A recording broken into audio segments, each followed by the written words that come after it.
ಮೌಲ್ಯಗಳನ್ನು ಮರೆತು ಬಾಳುವ ನಮಗೆ ಈ ಗೋವಿನ ಹಾಡು ಸತ್ಯದ ಸತ್ವವನ್ನು ತೆರೆದಿಡುತ್ತದೆ. ಮಹಾಭಾರತ, ರಾಮಾಯಣದಂತಹ ಮಹಾಕಾವ್ಯಗಳು ದೀರ್ಘವಾಗಿ ಹೇಳುವ ಮಾನವಿಕ ನೈತಿಕ ಮೌಲ್ಯಗಳನ್ನು ಅತ್ಯಂತ ಸರಳವಾಗಿ ತಿಳಿಸುತ್ತದೆ ಈ ಗೋವಿನ ಹಾಡು. ಆ ದೃಷ್ಟಿಯಿಂದ ಜನಸಾಮಾನ್ಯ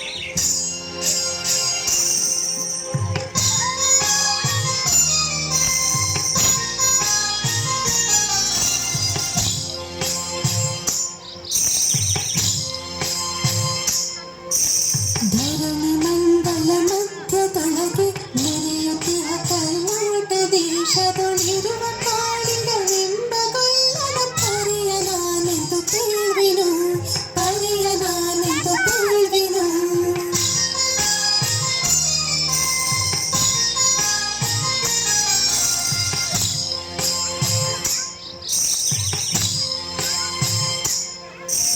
ಗೆಳೆಯ ಮಾವಿನ ಮರದ ಕೆಳಗೆ ಕೊಳಲನೂದುತ ಗೌಡನು ಬಳಸಿನಿಂದ ತುರುಗಳೆಲ್ಲ ಬಾರಿ ಬಾರಿ ಬಾರಿ ತುಂಗಭದ್ರೆ ಬಾರಿ ಬಾರಿ ಪುಣ್ಯಕೋಟಿ ನೀನು ಬಾರಿ ಶ್ರೀಮತಿ ಕಲ್ಲ ಕರೆದನು. ಎಲ್ಲ ಕರೆದ ದನಿಯ ಕೇಳಿ ಎಲ್ಲ ಹಸುಗಳು ಬಂದು ನಿಂತು ಎಲ್ಲಿ ಸೂಸಿ ಹಾಲ ಕರೆಯಲು ಅಲ್ಲಿ ತುಂಬಿತು ಗುಂಡಿಗೆ. ಸತ್ಯವೇ ಭಗವಂತನೆಂಬ ಪುಣ್ಯಕೋಟಿಯ ಕಥೆಯಿದು.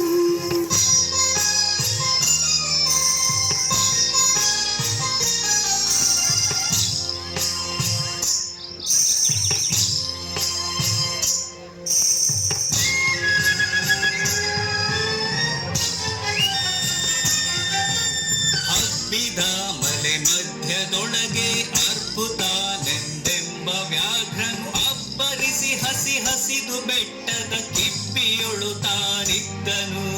ಸಿಡಿದು ರೋಷದಿ ಮುರಿಯುತ್ತಾ ಹುಲಿ ಗುಡುಗುಡಿಸಿ ಪೋರಿಡುತ್ತ ಚಂಗನೆ ತುಡುಕಲೆರಗಿದ ರಭಸ ಕಂಜಿ ಚದುರಿ ಹೋದವು ಹಸುಗಳು. ಪುಣ್ಯಕೋಟಿ ಎಂಬ ಹಸುವು ತನ್ನ ಕಂದನ ನೆನೆದುಕೊಂಡು ಮುನ್ನ ಹಾಳನ್ನು ಕೊಡುವೆನೆನುತ ಹಿಂದೆನೀತ ಬರುತ್ತಿರಿ.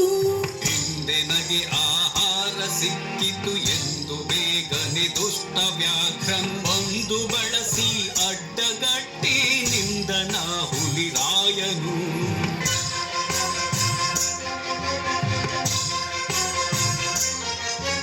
ಮೇಲೆ ಬಿದ್ದು ನಿನ್ನ ನೀಗಲೆ ಬೀಳ ಒಯ್ವೆನು ನಿನ್ನ ಹೊಟ್ಟೆಯ ಸೀಳಿ ಬಿಡುವೆನು ಎನ್ನುತ್ತ ಕೋಪದಿ ಕೂಳ ವ್ಯಾಘ್ರನು ಕೂಗಲು. ಒಂದು ಭಿನ್ನವು ಹುಲಿಯ ಕೇಳು ಕಂದನಿರುವನು ದೊಡ್ಡಿಯೊಳಗೆ ಒಂದು ನಿಮಿಷದಿ ಮೊಲೆಯ ಕೊಟ್ಟು ಬಂದು ಸೇರುವನಿಲ್ಲಿಗೆ.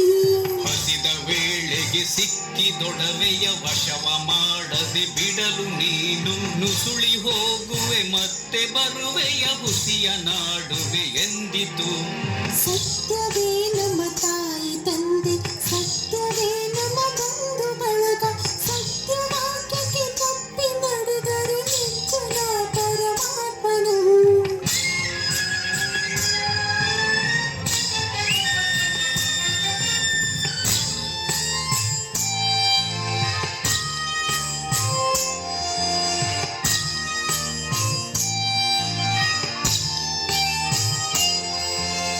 ಒಂದು ತಿಂಗಳ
ಪುಣ್ಯಕೋಟಿಯ ಮಾತ ಕೇಳಿ ಕಣ್ಣ ನೀರನ್ನು ಸುರಿಸಿ ನೊಂದು ಕನ್ನೆ ಇವಳನ್ನು ಕೊಂದು ತಿಂದರೆ ಮೆಚ್ಚನ ಪರಮಾತ್ಮನು.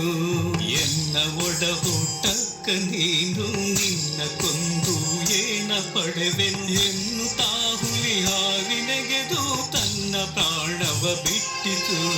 ಸತ್ಯವೇ ಭಗವಂತನೆಂಬ ಪುಣ್ಯಕೋಟಿಯ ಕಥೆಯಿದು. ಸತ್ಯವೇ ಭಗವಂತನೆಂಬ ಪುಣ್ಯಕೋಟಿಯ ಕಥೆಯಿದು.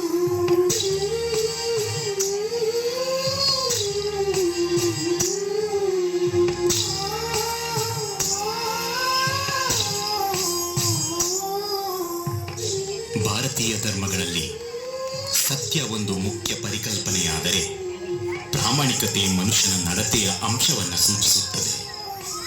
ಸತ್ಯ ನಿಷ್ಠುರವಾದರೆ ಪ್ರಾಮಾಣಿಕತೆಯಿಂದ ಇರುವುದು ಅಷ್ಟೇ ಕಷ್ಟಕರ. ನಮ್ಮ ಜೀವನದ ಅನೇಕ ಮಹತ್ವದ ಸಮಯದಲ್ಲಿ ನಮ್ಮ ಎದುರು ಸುಳ್ಳು ಅಥವಾ ಸತ್ಯ ಆಯ್ಕೆಯಾಗಿರುತ್ತದೆ.